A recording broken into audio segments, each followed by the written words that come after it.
ఒకానొకప్పుడు దేవగిరి అనబడేటటువంటి పట్టణంలో సుధర్ముడు అనబడేటటువంటి గొప్ప శివభక్తుడు, త్రికాల సంధ్యావందనం అలవాటైన వాడు, నిరంతరము శివ పార్థివేశార్చనకు అలవాటు పడినటువంటి మనస్సున్నవాడు, భగవంతుని యందు మనస్సు రమించడం చేత తనకిది ఉన్నదని కానీ తనకిది లేదని కానీ అన్నడు భావన చెయ్యనివాడు, తనకి ఒకటి లేకపోవడం కూడా ఈశ్వరానుగ్రహమే అని అనుకోగలిగినటువంటి సంపన్నత కలిగిన హృదయం ఉన్నవాడు. ఇది చాలా కష్టం అండి.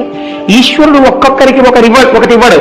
లోకం ఏమంటుందంటే వాళ్ళకి ఇది లేదంటుంది. కానీ వాళ్ళంటారు ఈశ్వరుడు మమ్మల్ని ఉద్ధరించడానికి మాకు అది ఇచ్చి ఉండకపోవచ్చు అంటారు. అది వాళ్ళ భక్తి. వాళ్ళ భక్తి నీకేం తెలుసు వాళ్ళనలా అని నువ్వు పాపం మూట కట్టుకుంటున్నావు. కాబట్టి ఇప్పుడు అటువంటి భక్తుడు ఒకడున్నాడు. ఆయనకి సుదేహ అని ఒక భార్య ఉన్నది. ఆమె మహాసౌశీల్యవతి, భర్తని నిరంతరము ధర్మమునందు అనువర్తించేటటువంటి స్వభావము కలిగినటువంటి తల్లి.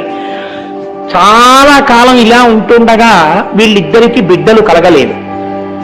బిడ్డలు కలగకపోతే ఈ భార్య వెళ్ళి భర్త దగ్గర బాధపడింది. ఏమండి, మన తర్వాత వంశం నిలబడడానికి, పూజామందిరంలో పూజ చేయడానికి ఇంట్లో వండిన పదార్థం ప్రేమతో అమ్మా అని పిలిచి తినడానికి బిడ్డలు లేరు. ఈ తల్లితనం లేకపోవడం నాకు చాలా బాధగా ఉంది.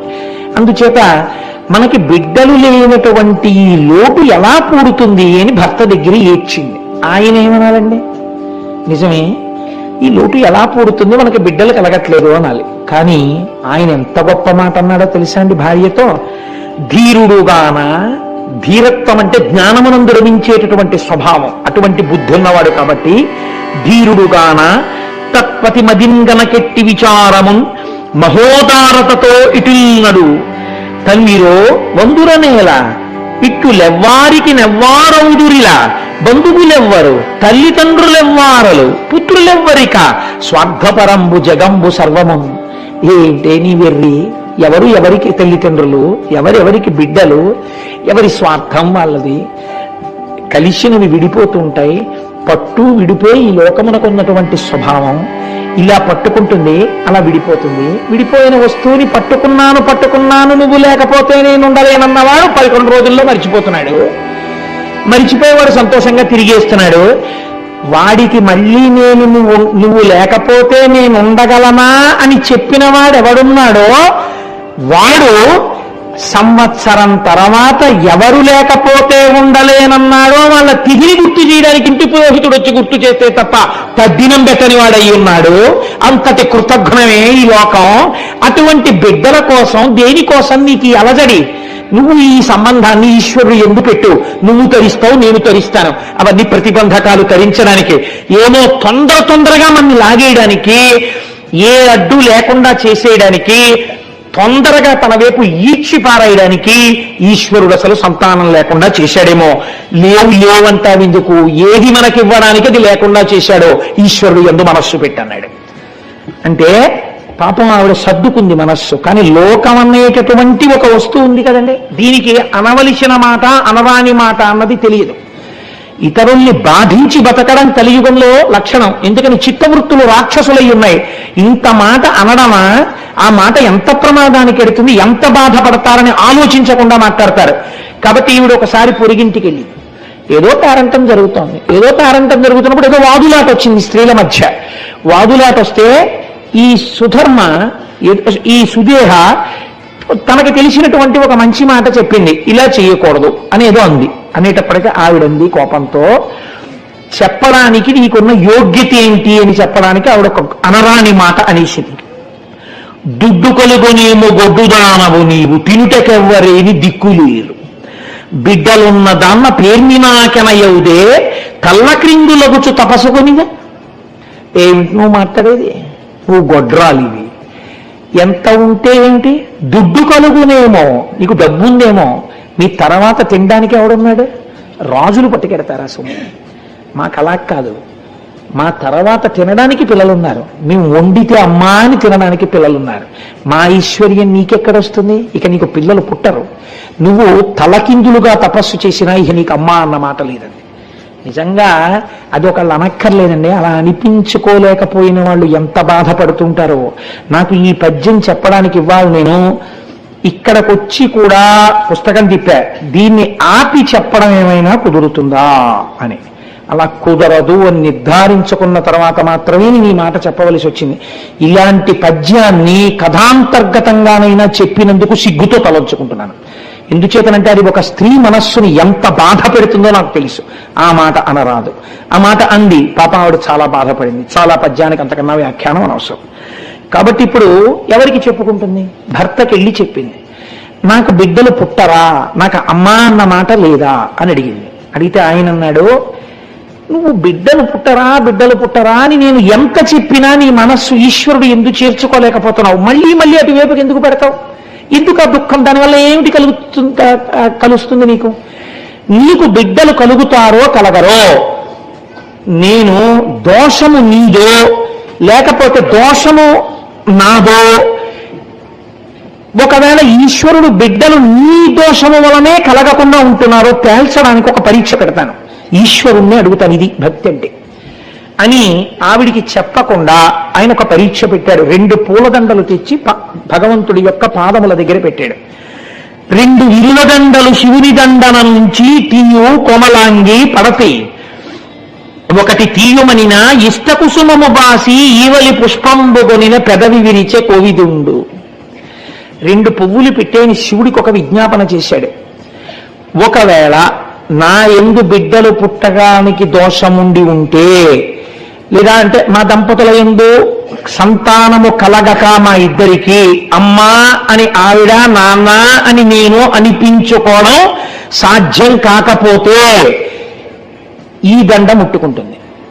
ఒకవేళ మాకు అలా అనిపించుకునే అదృష్టం రాశి పెట్టి ఉంటే ఈవిడ ఆ దండ ముట్టుకుంటుంది అని, ఇది ఈశ్వరాన్ని సంకల్పాన్ని చెప్పేయాలి. మాకు సంతానాన్ని ఇద్దామనుకుంటున్నావో అనగా మా ఇద్దరికీ కలిపి ఇవ్వాలనుకుంటున్నావో చెప్పేయి అని 2 దండలు పట్టి, నువ్వు ఇక నన్ను ఎన్నడో నాకు బిడ్డలు కలగరా అని అనరాదు, ఇది ఈశ్వర శాసనం, ముట్టుకో అన్నాడు. ఆయన ఏ దండ ముట్టుకుంటే పిల్లలు పుడతారని సంకల్పం చేశాడో అది విడిచిపెట్టి 2వ దండన ఆవిడ తీసింది. ఆయన అన్నాడు, పెదవి విరిచే కోవిదుండు, కాబట్టి మన ఇద్దరికీ సంతానం కలగరు. ఇంకా నువ్వు ఈ ప్రశ్నను వెయ్యవద్దు, నువ్వు చక్కగా సంతోషంగా ఈశ్వరుడు యందు మనస్సు పెట్టుకో అంటే ఆవిడంది, అలా వీల్లేదు, నాకు కొడుకు పుట్టకపోయినా నాకు బాధ లేదు, నేను అమ్మా అని పిలిపించుకోవడానికి మీరు ఇంకో పెళ్లి చేసుకోండి.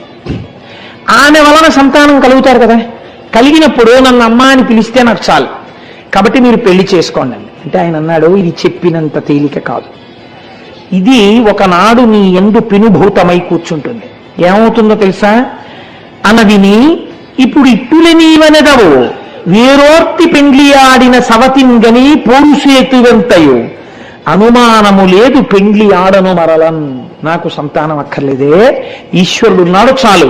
ఇప్పుడు ఇలా అంటావు, నిజంగా రేపు నేను వేరొక స్త్రీని వివాహం చేసుకుని ఆమె వలన నాకు బిడ్డలు కలిగితే నీ యందు అసూయ ప్రబలుతుంది, పెద్ద గొడవలవుతాయి, మనశ్శాంతి పోతుంది, శాంతి లేని చోట ఈశ్వరోపాసన ఉండదు, కాబట్టి నేను పెళ్లి చేసుకోనన్నాడు. ఆవిడ చచ్చిపోతానన్నంత హఠం చేసేసింది. నువ్వు చేసుకుని తీరవలసిందే. ఆవిడ మాట కాదనలేక ఆవిడ చెల్లెల్ని వివాహం చేసుకున్నాడు. ఆ చెల్లెల్ని వివాహం చేసుకున్నాడు, ఆమె పేరు గుష్మ. గుష్మ అనబడేటటువంటి స్త్రీని వివాహం చేసుకున్నాడు. సంతోషంగా కాలం గడుస్తోంది. ఆవిడకి ఒక లక్షణం ఉంది, ఏది ఇంట్లో జరిగినా ముందు అత్తగారికే చెప్పేది. భర్త కూడా పెద్ద భార్యని గౌరవించి మసలుతున్నాడు. ఆవిడ ప్రతిరోజు కూడా 101 పార్థివలింగములకు అర్చన చేసేది. అర్చన చేసి పూజ అయిపోయిన తర్వాత 101 శివలింగాల్ని తీసి ఒక సరోవరంలో కలుపుతూ ఉండేది ఆవిడ. అందుకు ఈయన మీరు అనుకున్నా పెద్ద దోషం ఏం లేదు, ఒక విశాలమైన సరోవరం కలుపుతూ ఉండేది. ఇలా ఆవిడ 3 సంవత్సరములు 101 శివలింగాల్ని ఆరాధన చేసింది. ఇప్పుడు ఆవిడ చేసిన శివ పూజ వలన ఆయనకి కూడా నాన్నాని పిలిపించుకునే అదృష్టం వచ్చి ఒక చిత్రం జరిగింది. అంటే 101 శివలింగాల్ని 30 రోజులు పూజ చేస్తే 30 రోజులు పూజ చేయడానికి ఒక స్త్రీకి అధికారం ఉండదు, కాబట్టి కొద్ది రోజులు తగ్గితే ఓ దగ్గరగా ఓ 3,000 దగ్గరలో అవుతాయి. 3 ఏళ్లు పూజ చేస్తే ఇంటూ 36. మామూలుగా అయితే 1,09,080 శివలింగాల్ని పూజ చేయాలి. అంటే దగ్గరగా 1,00,000 పూర్తయి. పూర్తవగానే ఆవిడ గర్భాన్ని ధరించింది. అంటే అంత పాపం ఇంత అర్చనతో పూర్తయింది, విరిగిపోయింది. ఇప్పుడు ఆవిడ 3 సంవత్సరముల తర్వాత గర్భం ధరించి పండులాంటి మగపిల్లాన్ని కంది. ఇంట్లో అందరూ సంతోషంగా ఉంటున్నారు. ఆ పిల్లవాడితో అమ్మ అని పిలిపించారు సుదేహని. ఆవిడ కూడా చాలా సంతోషంగా ఉంటుంది. ఆ పిల్లవాడు పెద్దవాడు అవుతున్నాడు, ఈయన కొడుకు కూడా పుట్టేశాడని ఇంకా భగవంతుడి యందు మనస్సు పెట్టేసుకున్నాడు. నాకు బిడ్డనిచ్చిన వాడెవడో వాణ్ణి, ఆ బిడ్డని కూడా రక్షిస్తాడు, చాలు కొడుకు కూడా పుట్టాడు, ఇంకా ఏమిటి, మెల్లిగా మనస్సుని ఈశ్వరుడు యందు చేర్చేయాలని ఈవిడ రోజు 101 శివలింగాల్ని ఆరాధన చేయడం అలాగే చేస్తోంది. ఇలా కొన్నాళ్ళు జరిగిపోతే ఆ పిల్లాడికి యుక్త వయస్సు వచ్చేసింది. వివాహానికి వాడికో సంబంధం చూశారు. మంచి ఐశ్వర్యవంతులైన బ్రాహ్మణుల యొక్క సంబంధం కుదిరింది. ఈ పిల్లాన్ని వివాహం చేశారు. మంచి కోడలు ఇంటికి వచ్చింది. ఇక్కడ ఒక చిన్న ఇబ్బంది వచ్చింది. వీళ్ళైతే ఈవిడ్ని గౌరవంగా చూశారు, కానీ వియ్యాల వారు ఒకరు ఉన్నారు కదా, వారు సహజంగా ఎవరిని ఎక్కువ గౌరవిస్తారు? ఆ పిల్లవాడి యొక్క సొంత తల్లి, కన్న తల్లి ఎవరో ఆవిడికి పెద్దపీట వేశారు వాళ్ళు. వియ్యపు వారము వారవ వియ్యంబులు భుష్మనెంత వేడుక చూడన్ కొయ్యతనంబున నోర్వక గయ్యాలు సుదేహం ఎండుగా తపించన్. మా వియ్యపురాలు అని గౌరవం ఇచ్చి ఎంతో ప్రేమగా చూసి అన్నింటికీ మా వియ్యపురాలని ఈవిని పిలిచేవారు. ఆ వియ్యాలవారు కూడా ఈవిడి వియ్యపురాలని ఈవిని పిలిచేవారు. ఎంతైనా నేను వియ్యపురాలని కాను, కన్న తల్లి కాబట్టి అదే వియ్యపురాలు, చూశావా నేను కాలేకపోయానన్న కక్ష పెరిగిపోయింది. అసూయ ప్రబలడానికి ఇది హేతువైనది. ఇంత కష్టపడినా ఒకరోజు కొడుకు కోడలు ఒక పాన్పునందు శయనించి ఉన్నారు. శయనించి ఉండగా ఈవిడ అసూయ రోజు రోజుకి పెరిగింది. నా చెల్లెలైనటువంటి గుష్మకి ఇంత గొప్పగా ఆదరణ కలగడానికి కారణమేమి? ఆవిడ శివ పూజ అని ఈవిడ గుర్తించలేకపోయింది. ఆవిడ అనుకుంది ఒక కొడుకు ఉండడమే, ఆ కొడుకే లేకపోతే ఇంత ఆనందంతో ఉన్నటువంటి చెల్లెలు కళ్ళ వెంట నీటిదారలు కారుతుండగా గుండెలు బాదుకుని ఏడిస్తే తప్ప నా అగ్నిహోత్రం చల్లారదు అని ఒక రాత్రి వేళ భార్యతో కలిసి నిద్రపోతున్నటువంటి పిల్లవాడి గదిలోకి వెళ్ళి ఒక కత్తితో ఆ పిల్లవాడిని పొడిచి చంపేసింది. చంపేసి ఆ పిల్లవాడి శరీరాన్ని కోసేసింది, ముక్కలుగా కోసేసి ఇవన్నీ కలిపి మూట కట్టింది. అంటే ఎంత భావనా వ్యగ్రతని పొందేసిందో చూడండి. ఇంకా ఇది మూట కట్టి తీసుకెళ్ళి రోజు శివార్చన చేసి నీటిలో కలుపుతుంది కదా, దీని బతుకు బయటికి రావాలని తీసుకెళ్లి ఆ శివలింగాల్ని కలిపే చోట నీళ్లలో ఈ శరీరం ముక్కలు పారేసింది. తెల్లవారింది. పాపం ఆ పిల్ల ఇంకా చిన్నపిల్ల, కోడలు అష్టవర్షేత్ భవేత్ కన్యా అని కదా, ఏదో 12 ఏళ్ళు ఉంటాయేమో, 13 ఏళ్ళు, గుర్రు పెట్టి నిద్రపోతోంది శుభ్రంగా చక్కగాను. తెల్లవారింది, లేచింది. ఈలోగా తెల్లవారకట్ట లేచి నదీ తీరానికి వెళ్ళిపోయాడు. ఆయన సంధ్యావందనం చేసుకుని ధ్యానం చేసుకోవడానికి గుళ్ళో. ఈవిడేమో కూర్చుని 101 లింగాల్ని అర్చన చేస్తోంది. ఆ పిల్ల నిద్ర లేచి చూసింది, తన ఒంటి మీద పక్క మీద నెత్తురు అట్టలు కట్టేసి ఉంది. తన భర్త శరీరంలో కొన్ని భాగాల యొక్క ముక్కలు మంచం మీద పడున్నాయి. ఆవిడిది చూసి గొల్లుని ఏడుస్తోంది కోడలు. సుదేహ గబగబా లోపలికి వెళ్ళి చూసి, అయ్యో కొడుకు పోయాడమ్మా అని ఈవిడ కూడా ఏడుస్తూ ఈ గుష్మ ఏడవదే అని చూస్తోంది. ఈ గుష్మ శివార్చన చేస్తోంది. ఆవిడంది, ఎవడా బిడ్డలనిచ్చాడో వాడా బిడ్డకి రక్షకుడు, వాణ్ణి ఆయన రక్షిస్తాడు, వాడు ఎక్కడున్నా రక్షింపబడతాడు. వాణ్ణి కోసినా కాల్చినా చంపినా వాడు బ్రతికి తీరుతాడు. వాడు రక్షిస్తుండగా నేను వీడి పూజ ఎందుకు ఆపాలి? నేను వీణ్ణి నమ్మి ఈ పూజ చేస్తానని 101 శివలింగాలకి పూజ చేసి 101 శివలింగాల్ని, ఆ పార్థివలింగాల్ని తీసి నూతిలో వేద్దామని వెళ్ళింది.